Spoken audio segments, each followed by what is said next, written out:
Hi guys, this is Grandma Cheap and welcome back to my vintage kitchen here in southern Colorado. It is a gorgeous day today. The sun is shining. It's been a little cold, but you know how the weather goes up and down and all around, but I am so pleased to have this lovely, beautiful sunny day, because tonight it might be 20.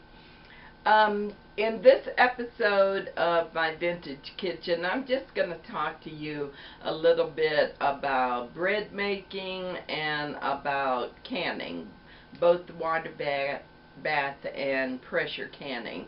But I've really gotten to be a really good bread maker, you know, that neighbor or auntie or in my case my Aunt Willie was our bread maker. Oh my goodness, when she came to visit, the first thing that she would do early in the morning, in the first place, she would come early in the morning and start baking bread.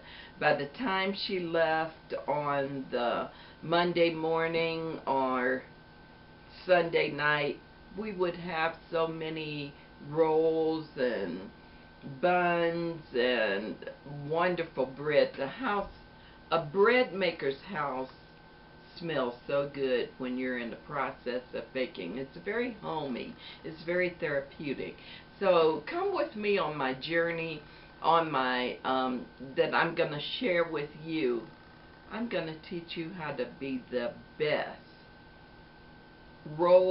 dinner roll maker in the state. I say I am at least state famous for my rolls, and I might be, you know, world famous. Why not? Why not? But let's get started. I'm gonna activate sourdough, because I really like sourdough.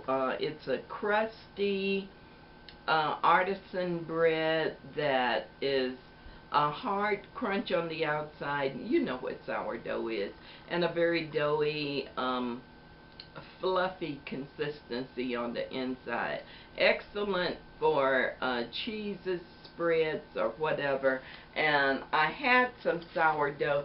Do you remember when I got my King Arthur Flowers sourdough crock and my sourdough starter?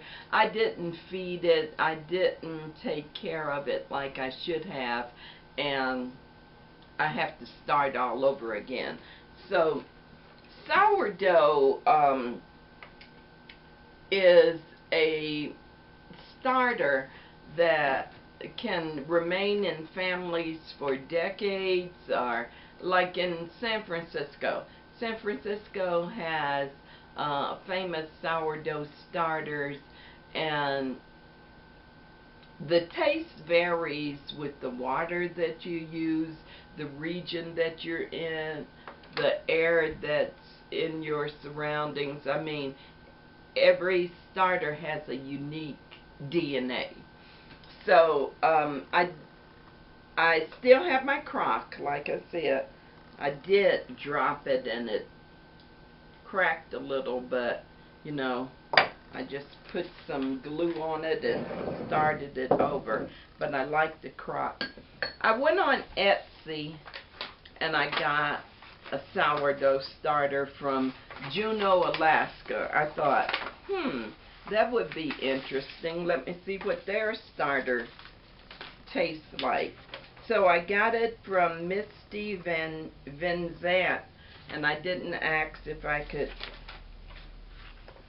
say her name, but I'll leave a link below in the description box if you want to have your own sourdough starter, and you start it from a dry starter.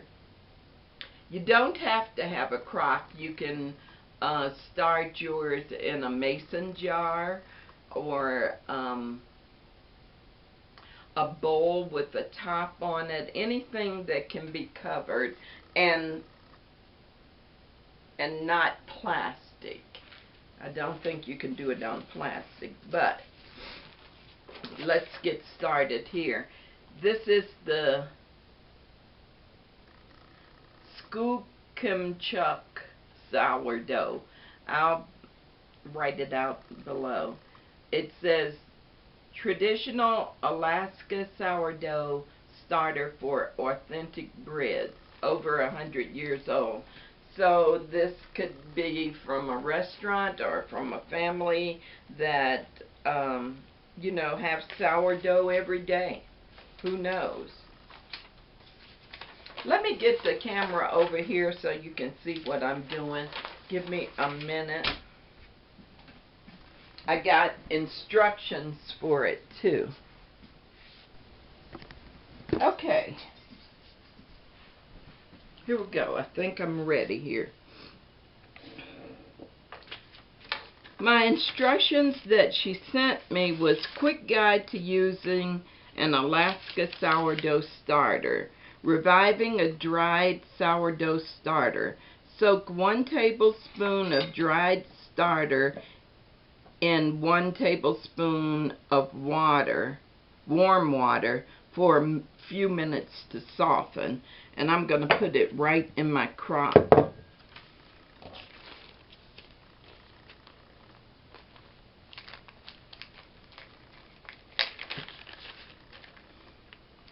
Isn't very much more than, I thought it was more than a tablespoon, but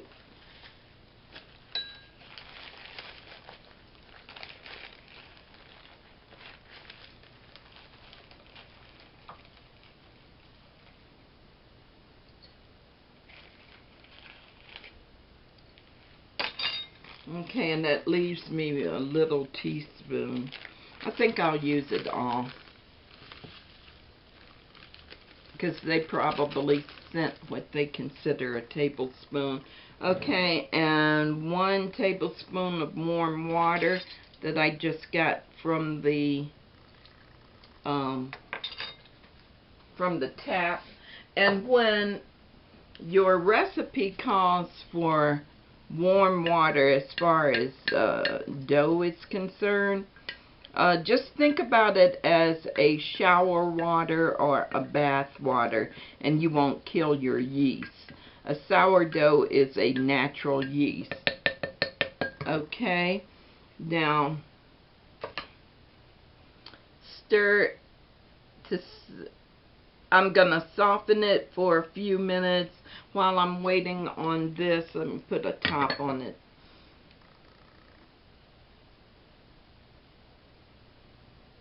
I'm going to soften it for a few minutes, but in the meantime, I'm going to show you my sweet potato cinnamon rolls that I have over here. Like I said, I've become pretty proficient in this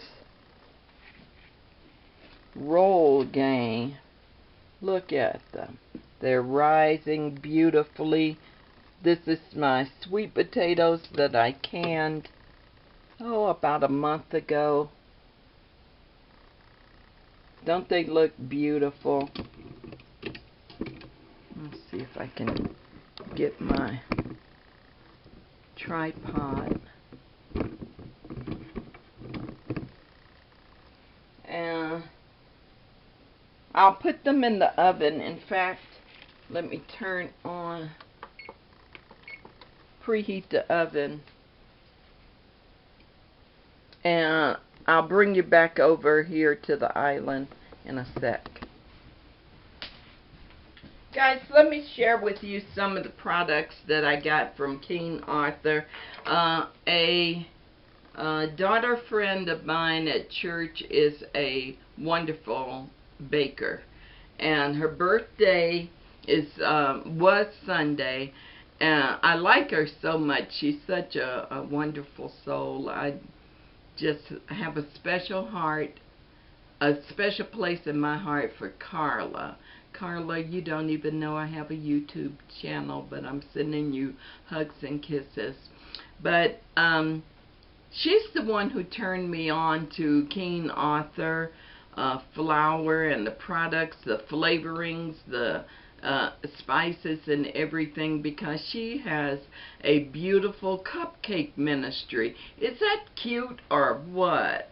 She makes cupcakes for us every Wednesday evening after Bible class. She has caramel salted cupcakes and malted cupcakes. Last week she had German chocolate cupcakes. We have lemon cupcakes. She has a beautiful ministry. I just think it's so cute. She has a cupcake ministry. But anyway, I wanted to do something special for her and ordered her some, she said she wanted some espresso powder. So I got an espresso powder, and then I got her some, it just didn't seem like enough. So I got her some Saigon cinnamon. Did you guys know that Vietnam has the best cinnamon? That they're famous for their cinnamon. I've only started buying Saigon cinnamon. I need to up my game in my flavorings and spices. So while I have bought it before, I'm just gonna only buy the best. Cinnamon and nutmeg and vanilla and you know, as much as my pocketbook will let me. But Saigon or Vietnam cinnamon is the best, and I got her that and a chocolate cake mix that was on sale for King Arthur. So from King Arthur. So you know I can't buy something for somebody else and not have me buy anything for myself. I mean, that's un-American. So I bought these. I had never seen them before. They're bread dough proofers. So it's a heavy-duty plastic, and when you put your dough in here, let's say you put it up to the 2-liter, I think that is, or 2-quart line, you can just put your top on, your dough for the rising goes in there. Put your top on, and then when it gets up here, you know when your dough has doubled in size. So this is for the heavy-duty baking I'm going to do for the church or family reunions, and this is a small one. I thought that was so cool. King Arthur, I'm going to leave that link down below too, because they have the best product.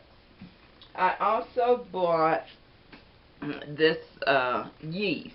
I usually buy Fleischmann's in the grocery store or Walmart, wherever I buy it. So I've seen this before. Is SAF instant dry yeast, and this will last me for a while. This is the throwaway round pans that I got. I think it was 6 of them in the package. I thought I was gonna have more sweet potato cinnamon rolls, but I'll just keep it. It'll last. And then these little square ones, and this is perfect for giveaway, or you know, yeah, just give away our cute little vessel to put your baked goods in, isn't it? It's kind of corrugated paper. I like it. So, did I buy anything else? Oh, these are my sweet potatoes that I pressure canned maybe a month ago. They came out well. I lost water in them though. So yesterday I opened up a jar for me and Mr.'s lunch, and they were soft. I mean, they did really good. I just need to do another batch of sweet potatoes when they go on sale, because I don't buy anything that's not, especially the can. But these are my sweet potatoes. How'd I do, Linda? How'd I do? I don't know about losing that liquid, though. Oh, the book that I'll be referencing to make my experiment with my different kind of breads is the Panera bread book. I got this one off eBay, and it has all the breads that they make at Panera. And between that, YouTube, the internet, I can get just about what I need. But I want to take you along on the journey for no-knead bread. It is so easy and so darn delicious. I don't know if I have anything else to share with you. Oh yes, I need to finish activating my sourdough starter. Now,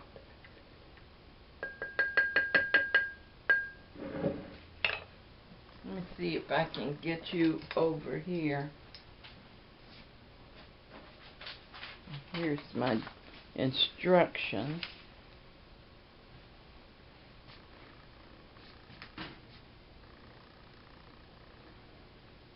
I don't know if you can see the dough, but it's simply, sorry.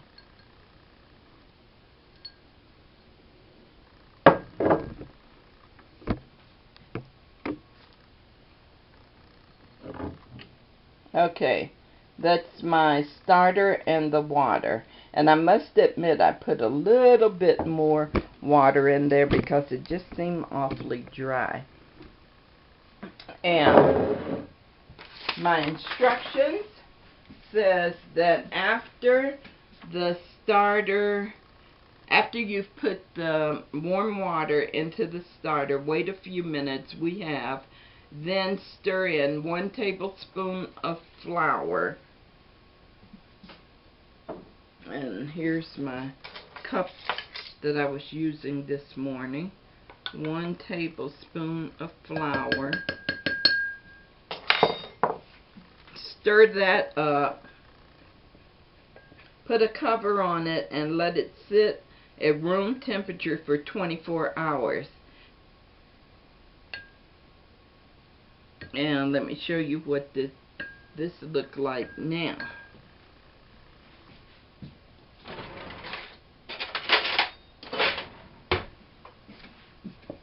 As you can imagine, it got very thick, but it'll work itself. I'll be back with you in 24 hours because I want you to be on this social experiment with me.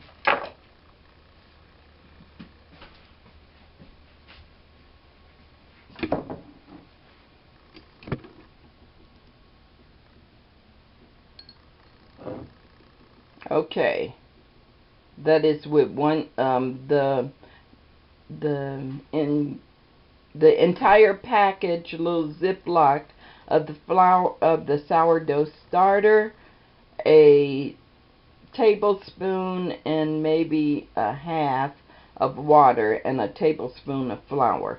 I'm going to put my top back on. Okay. I'm going to put my top back on my King Arthur crock. Set it back here. Okay, my oven is ready for my sweet potato cinnamon buns, and I'll show you a picture of them after they come out of the oven. How about that? Wish I could share it with you. Please leave me a thumbs up, rate, comment, subscribe, and share. Until next time, guys, be blessed. Bye-bye.